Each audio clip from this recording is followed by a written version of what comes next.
നിങ്ങളുടെ favourite shows ഇനി ഒരിക്കലും മിസ്സാവില്ല. ഇപ്പോൾ C5 കാണും നിങ്ങളുടെ ഫേവറേറ്റ് ഷോ തികച്ചും സൗജന്യമായി. സമയം 9:30 ആയോ? ആയി. എന്താ സച്ചേട്ടാ?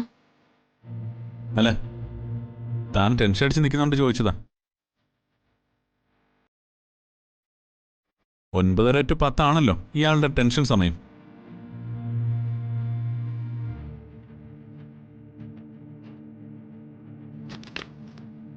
ആ, ഇന്നത്തെ ടെൻഷൻ എന്താണെന്ന് പറഞ്ഞിരുന്നെങ്കിൽ 10 മണിക്ക് മുമ്പേ നമുക്കൊരു സൊല്യൂഷൻ കണ്ടുപിടിക്കായിരുന്നു. സച്ചേട്ടന്റെ മനസ്സുകൂടി വിഷമിപ്പിക്കണ്ടെന്ന് കരുതിയാ ഞാനത് പറയാതിരുന്നേ.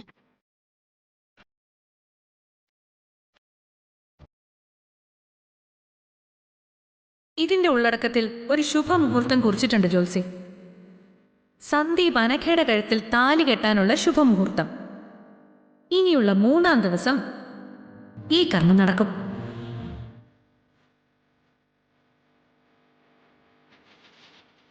അവരുടെ വീണ്ടും ഇത്ര പെട്ടെന്ന് ഈ വിവാഹമായിട്ട് വരുമെന്ന് ഞാൻ കരുതിയതേ. ഇനി എന്താ ചെയ്യേണ്ടെന്നൊരു എത്തും പിടിയില്ലല്ലോ എൻ്റെ ഈശ്വര. ഇത് ടെൻഷൻ അടിക്കേണ്ട വിഷയം തന്നെയാണ്. അന്നത്തെ പോലെ ഒരു അത്ഭുതം നടക്കുമെന്ന് ഇനിയും പ്രതീക്ഷിക്കുന്നത് മണ്ടത്തരമായിരിക്കും.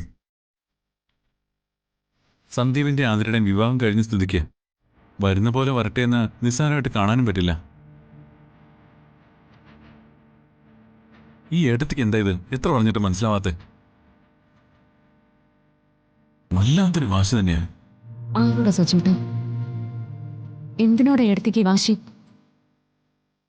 സത്യങ്ങളിൽ ഞാൻ കണ്ണീരുണ്ടായിട്ടും അതിന് നേരെ തെളിഞ്ഞു നിൽക്കുന്നതിനെ വാശി നിലനിൽക്കേണ്ടത് അഹങ്കാരം. താൻ വിചാരിച്ച എന്ത് നടക്കുമെന്നുള്ള അഹങ്കാരം. നിനക്ക് ഏട്ടത്തിന്റെ സ്വഭാവം നല്ലപോലെ അറിയാലോ അർച്ചന. അറിയാം, നല്ലപോലെ അറിയാം. അനഘയെ സന്ദീപിനെ കൊണ്ട് കെട്ടിക്കാൻ ഏട്ടത്തി വല്ലാതെ ആഗ്രഹിച്ചതാ. അതുകൊണ്ട് അത് നടത്താൻ പറ്റുന്ന എല്ലാം ചെയ്യുകയും ചെയ്യും. ഇലയ്ക്കും ഉള്ളിനും കേടില്ലാത്ത രീതിയിൽ എങ്ങനെ ഈ പ്രശ്നം നമുക്ക് പരിഹരിക്കാൻ പറ്റുമെന്നാ നമ്മളിപ്പോൾ ആലോചിക്കേണ്ടത്. എന്തിനാ സച്ചേട്ടാ ഇപ്പോഴും നിങ്ങൾ എല്ലാവരുടെയും സന്തോഷം നോക്കിയിരിക്കുന്നത്? എന്തിനാ നമ്മൾ ഇപ്പോഴും ഒളിപ്പോര് നടത്തി ഒളിയമ്പുകളെ ആശ്രയിക്കുന്നത്? ഇനിയും നുണക്കഥകൾ പറഞ്ഞ് എല്ലാവരെയും കബളിപ്പിച്ച് എത്ര നാൾ കൂടി ഇങ്ങനെ തീരെന്ന് ജീവിക്കേണ്ടി വരും? അപ്രതീക്ഷിതമായിട്ടാ എടുത്തി ഓരോന്ന് തീരുമാനിക്കുന്നത്. അതുകൊണ്ട് തന്നെ പരിഹാരം കാണാൻ നമുക്ക് സമയം കിട്ടാറുമില്ല. അർച്ചന, ബാക്കിയെല്ലാം താൻ മനസ്സിൽ നിന്ന് കളഞ്ഞിട്ട് ഇതിനെങ്ങനെ നമ്മൾ തരണം ചെയ്യുന്ന ആലോചിക്കുക. മുൻപ് ഈ വിവാഹം മുടക്കണമെന്ന് ഞാൻ കരുതിയപ്പോഴും ഞാൻ മുഴുവനെ ആശ്രയിച്ചിരുന്നത് ഈശ്വരനെ. ഇപ്പോഴും ഞാൻ അതിൽ തന്നെ ഉറച്ചു നിൽക്കുന്നു. നമുക്ക് ഈശ്വരൻ ഒരു വഴി കാണിച്ചു തരും. താൻ എന്തൊക്കെയാ പറയുന്നേ?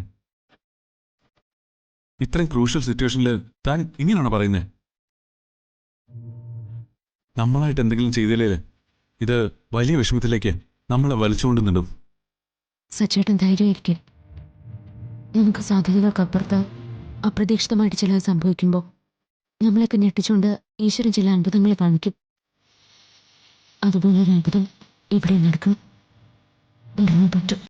ഡൗൺലോഡ് ചെയ്യൂ C5 ആപ്പ്. കാണൂ എല്ലാ എപ്പിസോഡുകളും സൗജന്യമായി.